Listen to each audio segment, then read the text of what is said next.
everybody. Welcome to the next installment of History Loves Company. I'm Amy Reed, and this is Krista McKay. We're with the Marietta Museum of History, and we are pre-filming today instead of going live because weather does not look great for Friday. So we are out here in this gorgeous day. Oops, as I slap you. That's right, you hit my back. Gorgeous day in Marietta. But I will say, while we are not going to be live, we will be available to answer questions while this is showing. Yes. So we'll be available. We'll be typing. Yes, we will. Yeah.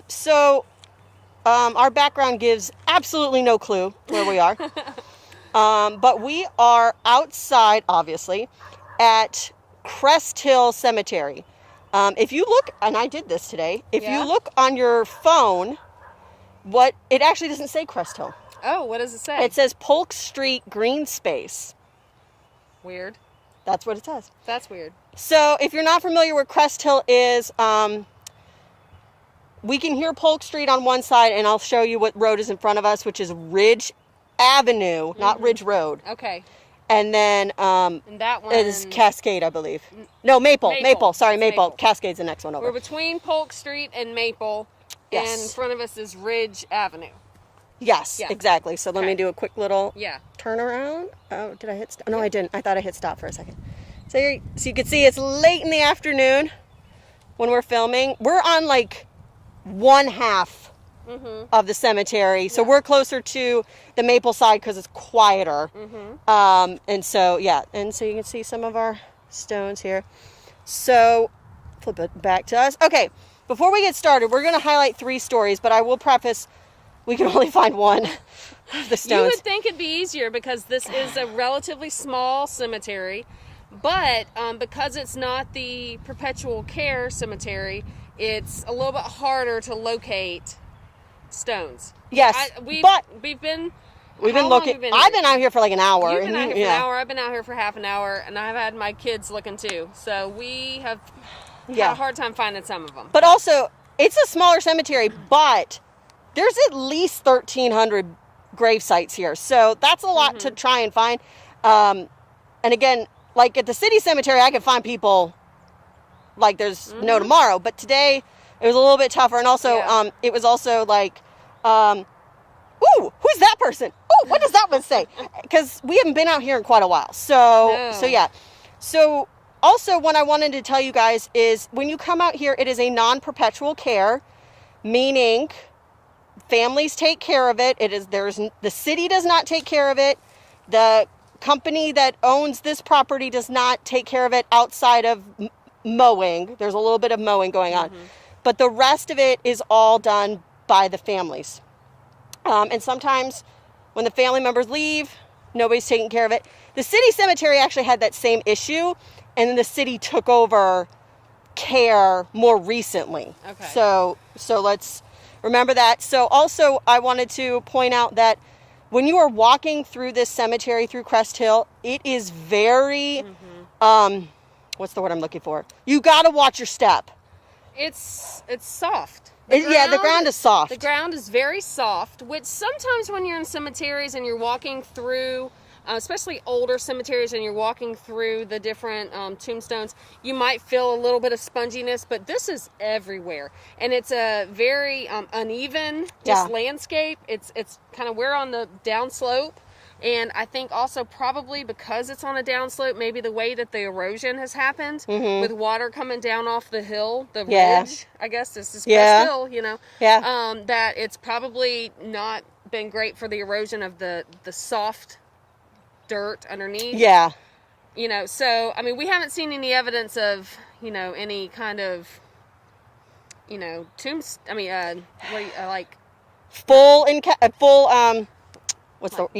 sunken in, full, all the way 6 feet. Fully, there's...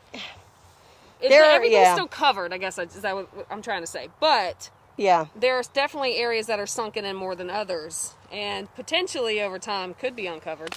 Yes, exactly. So, I mean, the other part of this is that this cemetery is almost 100 years old. It goes back to 1928. So we don't know before that what was here. Yeah, I'd like to try to look that up. Maybe by the time we go live with this on Friday, maybe we might have an idea. Figure out what this land was. Yeah. I can't imagine it was much because just the type of soil it is. I don't think you could build very easily. I don't know. Yeah, I don't know. I'm not sure if there was some sort of underground water through here, which that would cause a lot of the erosion that we see. And then also, it is the same age as Mountain View Park Cemetery, which is literally across the street. So that's the perpetual care. This is the non-perpetual care. And they're both owned by the same company, you think? Yeah, I believe so, because that's why the city hasn't taken this one over. Yeah, so. yeah. So again, you know, when loved ones place their family members here, they know the conditions that is happening. You know, obviously it might be a cost thing. It might be this is just where their family ended up. So we're not judging anyone for being here or for the state of this cemetery. It is a non-perpetual, which is what you would absolutely expect from a cemetery in that situation. I mean, I will say this, because we've been kind of walking around for like an hour. The tombstones themselves are actually not in that horrible of shape. Some of them are dirty. There are broken ones. We'll talk about that in a minute. But I would say the majority, we can easily read. Especially the newer ones. The newer ones. But the ones we're standing in front of are not, I mean, they're over 50 years old. It's very nice. But also, if you guys ever come out here or to any other cemetery and you can't read the name or you want to try and figure it out, do me a favor. Don't use chalk. Okay? It seems like it would be an easy thing to use chalk. You would be able to rub it. What you want to do is a piece of paper, then either a crayon or chalk. But you don't want to do it directly on the stone, because chalk, even though, you know, it says it's non-toxic for kiddos to eat, it's toxic to tombstones. So let's not use the chalk. Okay. I did not see any evidence here, but I'm hoping people might come out here after we do this and they want to see, but don't use any sort of thing like that. All right, so we decided to continue our Black History Month. This cemetery is an integrated cemetery, but we're focusing on Black families here, mainly women, because we're getting into Women's History Month. Yep. But this first story, actually, Amy and I both knew of this family, and it then kind of just spiraled into more of, well, I didn't know they were related. Because, again, like Amy said last week, I love to do genealogy. So I'm always like, well, who are they related to? Well, wait, does that? Oh, and that's what happens. So this first one, I'm going to turn it around. We're going to show you. This is the, sunlight was right there. The Eppinger plot. You might want to go up closer. Yeah, I'm going to watch my paperwork. Yeah, I got your paper. All right, so we have got Bradley. We're going to get up a little bit closer. Let me get up a little bit closer. This is Bradley Sr. and Mabel. There's a name that really needs to come back. I'm a fan of Mabel. Yeah. So, I like Mabel. Okay. You want me to hold that while you hold papers? Making me think. Yeah, but I got to keep the microphone towards us. Okay. Just I because can still hold it and then you can with our chainsaw going on and all this. Okay. So, Eppinger is, if you're not familiar with Marietta history, there's two funeral homes in the Black community in Marietta. Hanley and Eppinger. Hanley is now Hanley Shelton, and they still operate here in Marietta. Eppinger is in Cartersville. And it is a direct descendant. It's actually their granddaughter. Yeah, I didn't want to say granddaughter who runs it now. But well, no, it's Mabel's granddaughter. Yeah. Sorry, yes. And it's important to mention that it's their granddaughter, because we really feel that Mabel was the one who said, Bradley, we got to start us a funeral home. Well, little birdie, who's friends of the Eppingers, told me that the family does feel like Mabel was the one who started the company. So, and I kind of get that impression too. So Bradley Eppinger actually is born in Tennessee, moves here later. Mabel actually has a longer history here. Her parents, Jeff and Minnie Lee Roberson. Okay. Roberson. Mabel was born here, the oldest child. of Jeff and Minnie. Minnie is actually the second person that I've been able to find buried here. Okay. First black woman in 1929. Wow. Yeah. So But she doesn't have a headstone? well, she has a headstone, Oh, but okay. we couldn't find it. And it also says, all it says is wife of Jeff Roberson. Oh, that's that one. That's right. Yeah. Yeah. Her name's Minnie Lee, everybody. Yes, she has a Minnie name. Lee Roberson. Let's remember that. Very important. Yes. So, Mabel, by the time of her mother's death in 1929, has married Bradley. But Mabel has a younger siblings. The next sibling, the one after her, is Catherine. And Catherine Roberson marries a man named M.J. Woods. Mm-hmm. And what's very interesting, and I noticed it today, Amy, and I don't, you probably picked up on it, but we haven't looked recently, is if you want to find African American news in the MDJ before segregation, Catherine is the one that writes a lot of it. Oh, that's right. That's right.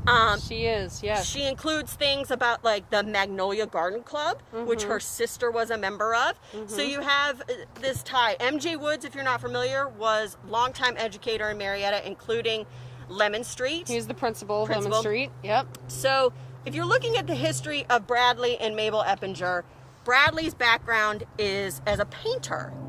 In 1930, we see that 1940, though, or actually, sorry, 1920s, he's a painter. In 1930s, he's listed as a janitor for a public school. And then in 1940, he's listed as being employed by his brother-in-law at Lemon Street. Yes. So we're thinking within the Depression, Right. painter jobs aren't that available.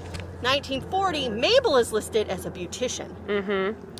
Mabel then goes later after the war, applies for a permit to build a beauty shop.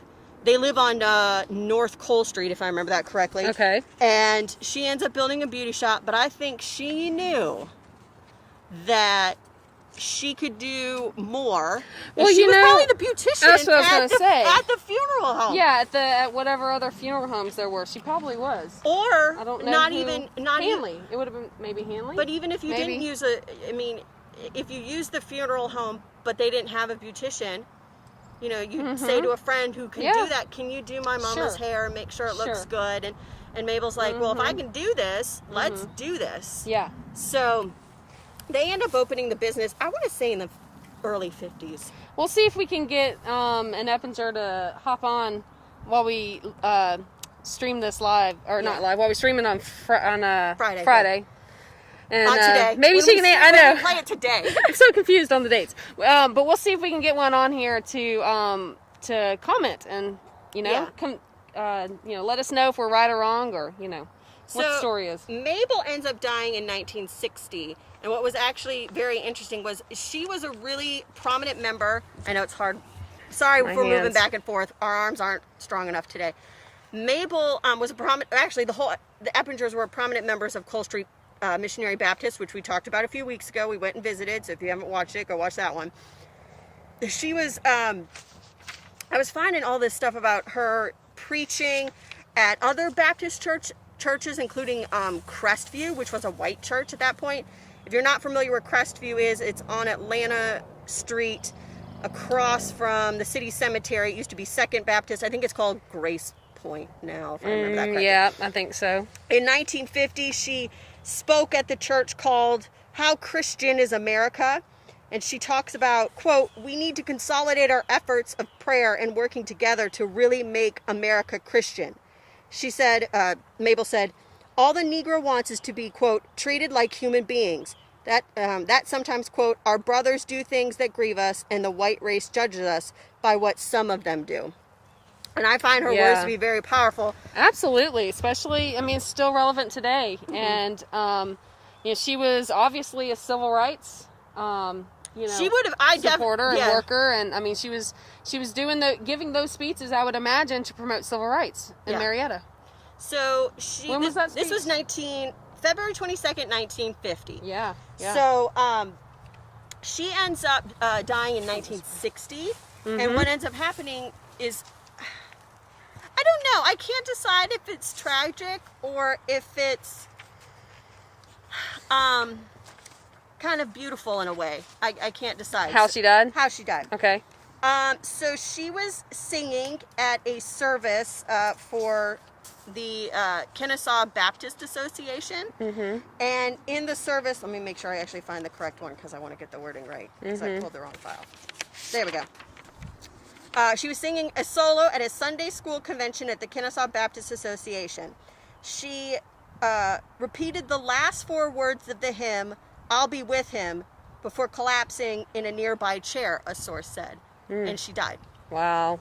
So she passed away Praising the Lord. praising the Lord the way you know it should be. He said that was beautiful. Come sing it to me in person. So that's what she did. And I mean, I find that very like I know.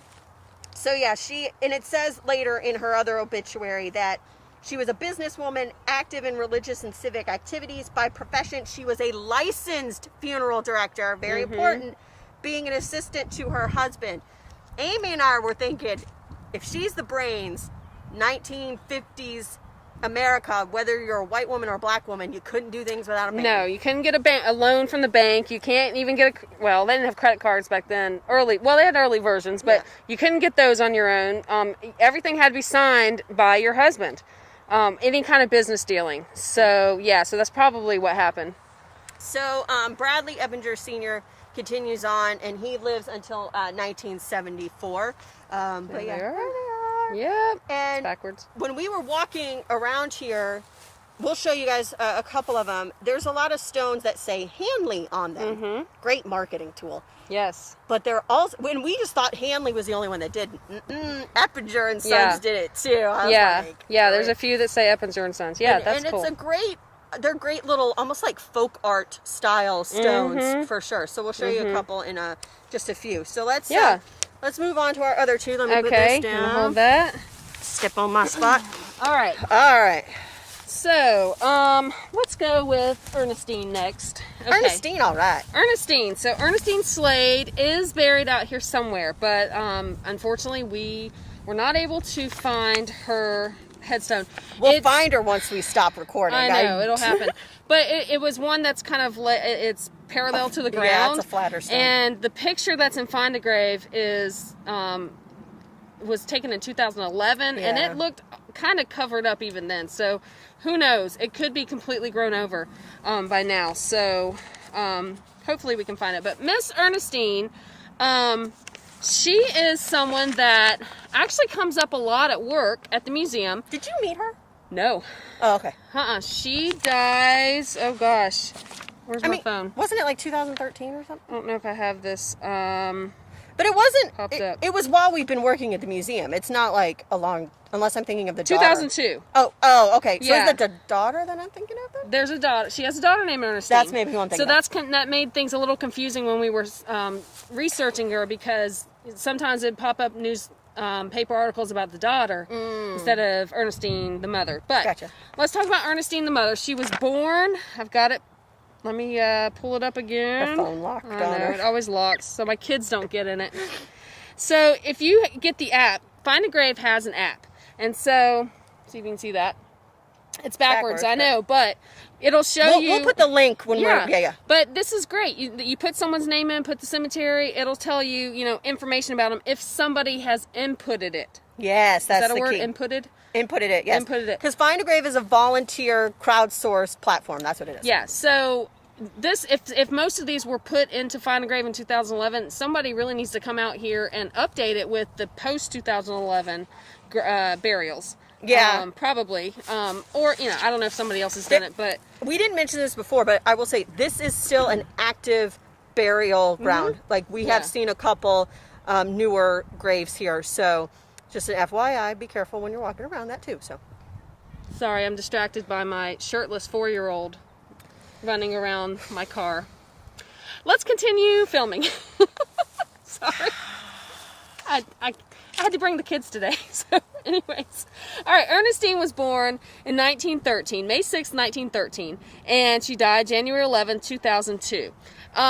But what I was saying was we actually bring her up at the museum because when we give a talk about, we have a presentation we do called, what was it? They weren't all rosies. They weren't all rosies. Cobb County women during World War II.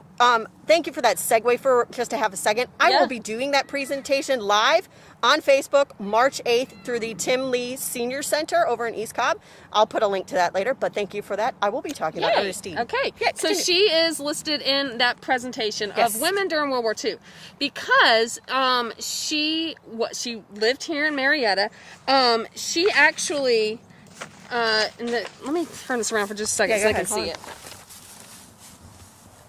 She was interviewed in 1992 at KSU. They did an oral history with her, and Dr. Tom Scott and one of his students did the interview.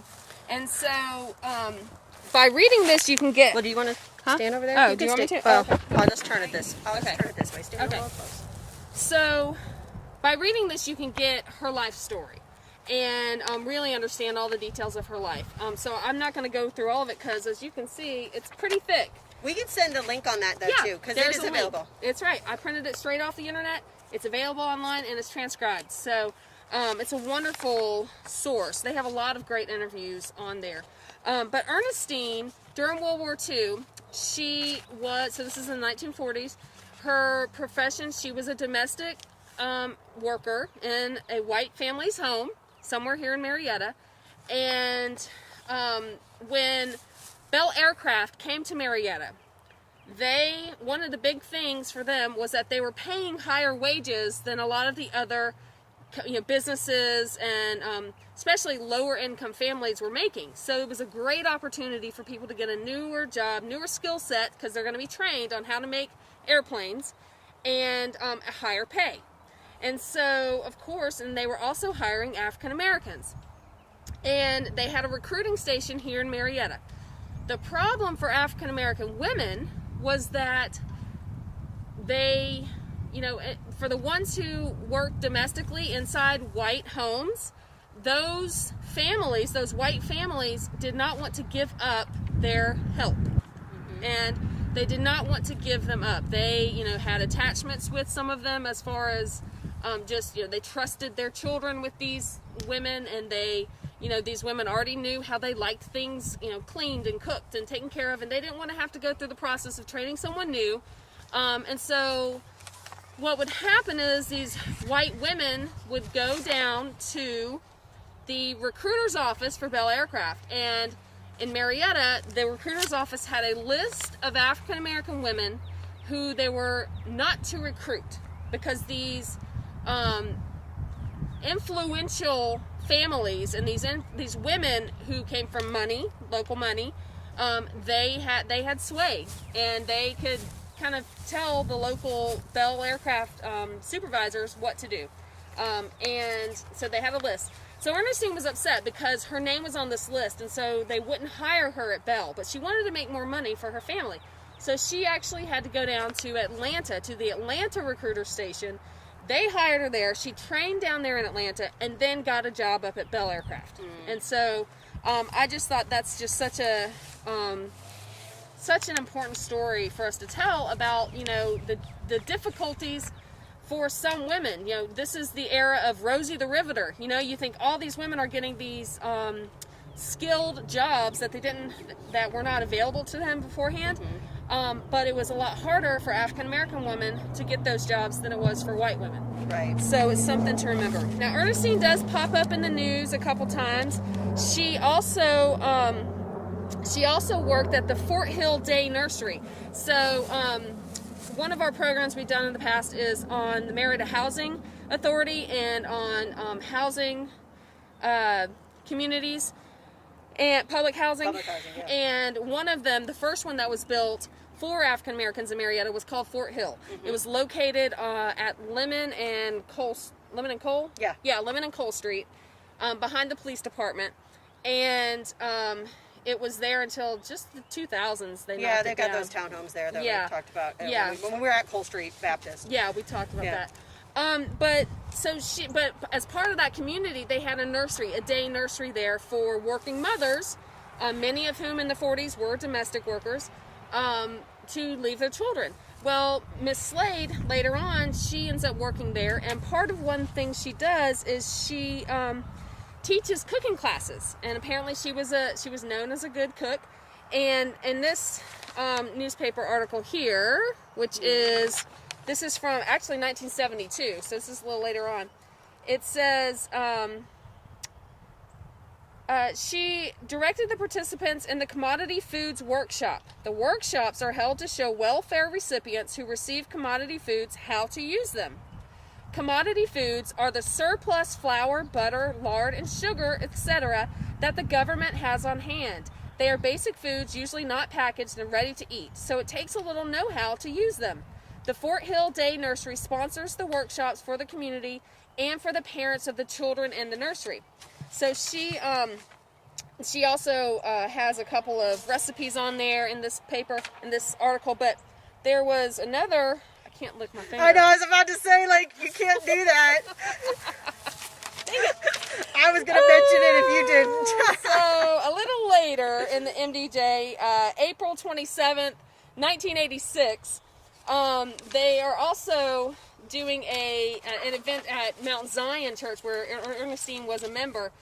Some sort of a fundraiser with a meal, some sort of a, everyone's bringing a dish kind of like thing. A potluck kind of? Yeah, like a potluck. And so the paper, in promoting this, printed some of their recipes that they were going to have on hand. Ernestine's, I thought, was interesting because the recipe that she submitted, she says her grandmother, born a slave in Clarksville, handed down the recipe to her. She called it syrup bread, but Mrs. Slade calls it syrup cake. It is delicious, buttered when hot, and served with a cold glass of buttermilk. And so the recipe is here, and so we are actually going to post in our comments a link with a picture of this recipe in case anybody wants to make Miss Ernestine's What kind of syrup? I'm just curious because I never asked you when we... What kind of syrup? Is it like maple? Is it like molasses? I don't know. Cane syrup. Oh, there you go. Yeah. Cane syrup. Yeah, yes, that's right. Oh my gosh, you pour that on some hot biscuits. Please don't. I'm hungry. Oh my gosh, that brings me back to my grandmother. All right, so that is Miss Ernestine. Okay, And I'm going to turn back towards me while you Yes. get yourself all together for our last one. Sun's gone down a little bit, so it's a little bit easier to see. Wind's died down as well. Okay, so the way we conquered figuring out who to talk about today is after I printed out 67 pages of the people listed in this cemetery, I said to Amy, okay, I'll take A through K. You get L through Z. And so we picked, and then she gets to the W's and doesn't text me immediately, even though I had left work. She was trying to be nice. But she doesn't text me immediately to say, Hattie Wilson's buried here too. And I was like, Yes, I was very excited. Very excited to, we know about a lot of these women and men too. Over the years we come across names and you get to know their stories and how significant they are in our community, and then to realize where they're buried, it's special. There's a special connection that you get with them. So, I thought this was really neat. You want me to stay on this side? I can. please. Yes. Okay. So, Miss Hattie Wilson, one of the members of our Diverse Cobb Advisory Committee is Felicia Taylor Wilson. No. Wilson Taylor, excuse me, thank you. Felicia Y'all can Wilson see me Taylor. shaking my head. I know, Nope, that's not right. I know. Sorry about that, Felicia. Felicia Wilson Taylor. There you and she is fabulous. She's fabulous. She is a strong supporter of preserving our Black history here. Mm-hmm. She has a great Black history collection herself, and she's done the research and done a lot of the work that we are all appreciative of. So a lot of her research actually, and probably her desire to do that, started with her mother, who was Hattie Gaines Wilson. And Hattie was actually named, and again, she's buried here somewhere, but we don't know where, so I'm hoping someday we can find her. Hattie, it was named in this, when was this published? 1982, I think? Yeah, it's about 40 years ago. Yeah, in 1982 or so, what was it? Cobb's, Cobb wasn't it Youth? no, it was like the women's. It was a youth group, women's group. Anyways, Yeah. there was a women's group. We'll find it. Well, and we post have the it. book, We'll yeah. we'll post the book. But they found, I think it was 40 women. Was it? No, I think it's more than that. I think it's like 50. Okay, 50. Oh, yeah, maybe 50 women, important women in Cobb County. Yeah. And this is in the early 80s. And, of course, at that time, Hattie was still alive. She dies, I'll have to pull that up in a minute. 2001. 2001, thanks. Yeah. And so they have, a bio of her. So I We've referenced this book before. Okay, yeah. When we've done some other stuff. Yeah, but- it's a really good reference. It's got a great little history bio of different women, which is nice. So the Fort Hill Library, conceived in 1947 as the first black library in Marietta, is frequently associated with a librarian who began her service 30 years ago, and this is in the 80s, and continues today to offer services in a community where they are of great benefit. Hattie Gaines Wilson has devoted her lifetime to the development of the black community and to the great numbers of children who visit the library daily. Hattie Wilson was born in Hart County, Georgia. After the death of her parents, Sarah and Thomas Gaines, Hattie, an only child, was reared by an aunt and uncle, Annie and Willie Hinton. She came to Marietta in the early 1920s as a young child and lived on Franklin Road. Attending the Lemon Street Elementary School and Lemon Street High School, she graduated in 1933. Her education was continued at Payne College in Augusta for 2 years, and she taught in the secondary schools in Mableton for about 5 years. I'd love to know where that was. Yeah, we that'd need be to find out interesting. what school that was at. Where to go? She married Emmanuel Wilson, who actually just recently passed away this past year. He was one of the honorary guests for last year's Veterans Day. Yeah, if you caught the PD driving around in our Jeep, Lady Jane, on Veterans Day, on Veterans Day, instead of a parade, they put him in our Jeep, and because he's a World War II veteran, or he was, and drove him around. Yeah, it was really cute. Yeah. So she married him March 20th, 1946, and the couple had 2 children, Felicia and Dwight. Mrs. Wilson wrote insurance until the 1950s. In 1951, she assumed the post of librarian in the Fort Hill Library. And again, this is Fort Hill, the same Ernestine Slade community? the same community we were just talking about with Ernestine. Okay. Located in the back of the Housing Authority Child Care Center on Cole Street. She was the 3rd librarian following Letty Williams and Ora Lee Black. The library was one of the first to establish a collection of black history during the 1950s, and Mrs. Wilson spent much time securing the books. In 1971, the Fort Hill Library moved to its present location in the old Lemon Street Elementary School building, which is now reopened as a school. It's a, what would you call that? What they're doing with the building? The school system still owns it, and the school system has renovated it and turned it into classrooms for like continuing ed. And students that need a little bit more of a quieter place to study, a little bit smaller groups and things like that. Yeah, alternative learning. Thank you. That was the word I was looking for. Alternative learning. Yes. But the Kennesaw State University team up there just installed a new exhibit panel or exhibit panels throughout that building. And outside too. So if you don't go inside, they're outside too. Yeah, outside too. Yeah. So you're right. So of the history of that Lemon Street building. So, but in 1971, that building became the library. The Fort Hill Library moved there. In 30 years, Hattie Wilson has worked to increase the service from 2 days per week to 6 days. In addition to her career, she's been an active member at Zion Baptist Church, which her great-great-great-grandmother helped form in 1866. She volunteered her time as a leader of Cub Scouts and Girl Scouts. She has been involved with various groups using the library as a community service center, including the 4-H, Scouts, and Senior Citizens. At the Lemon Street High School, she was active in the PTA and school band around 1960. She was in the Marietta Eastern Star group, which is the women's Masonic group. She, when this was written, she was presently serving as a volunteer at Kennestone Hospital and president of the Elks Auxiliary. She volunteered for the Red Cross for 34 continuous years Whew. and has worked with both mental health groups and literary action. As a board member of the Cobb YMCA, Miss Wilson donated her time in the late 70s, and currently in the 80s, she holds a position on the board of the Marietta Housing Authority. And then eventually that library, that was the Fort Hill Library in the Lemon Street School building, Right. was named the Hattie Wilson Library. Gotcha. So they named the library after her. Okay. So she... Did they name it her after her death or while she was still living? I think it was while she was still Okay. living. I didn't know the answer to that. so Yeah, I that's why should know that.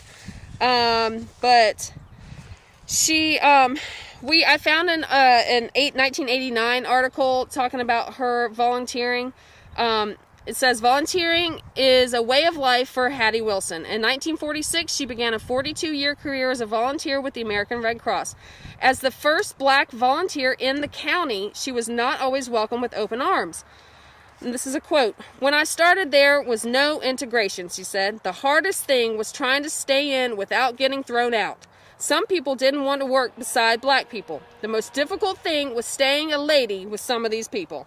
I mean, that had to be difficult. That had to be I don't know that I could stay a lady. Because, yeah, if you're not familiar with the Red Cross here in Marietta, it was segregated for a very long time. So you had two separate operations of Red Cross in Marietta. Yes, So. and she actually combined her two loves of being a librarian and working with the Red Cross, and she established a book cart program at Kennestone, and she would cart books around to people who were at the hospital. That's I know. cool. Isn't it? And here's a picture of Miss Hattie. Here we go. There you go. See, look at that. Yep. Yeah. Yeah, so that's Miss Hattie Wilson. Okay, so we are losing our sunlight here. Yep. And that's okay. So next week we Did will... you see my shirt yes. for my women? Do you want to go stand in front? Okay. I saw her shirt, everybody, so you can read it. To honor all these important black women from history. That's right. Yep. There we My, go. my shirt's just gray, everybody. I'm just saying. Okay, so in order to continue this theme, we have planned out next week. Weather looks like it'll be good. We are continuing with Black history, but also with women's history, and we will be over at Elizabeth Porter Park. Yes, yeah. So I have to say, so many of the women in our history, in Marietta's history, that we find that we have information on that are super active, in at least documented forms, are black women. Oh, yeah. They are the keystones, the support stands to that community, and still are today. So much of the help that we've gotten in researching and in promoting black history through the museum, and the information we've had, the outreach we've had, has been through black women in the community today. So as a woman, I want to thank all of them. Absolutely. Publicly. Thank you. And yeah. Let's keep telling each other's stories. Yes. That's the way to do it. Yes. Support, tell each other's stories, get it out there. Yes. So next week, we will see you again. If you have questions for today, hopefully we answered them. If you had them. If not, we'll be live on the keyboard typing, commenting. Yeah. And so have a wonderful weekend, and we will see you next week. Thank you, guys. Bye.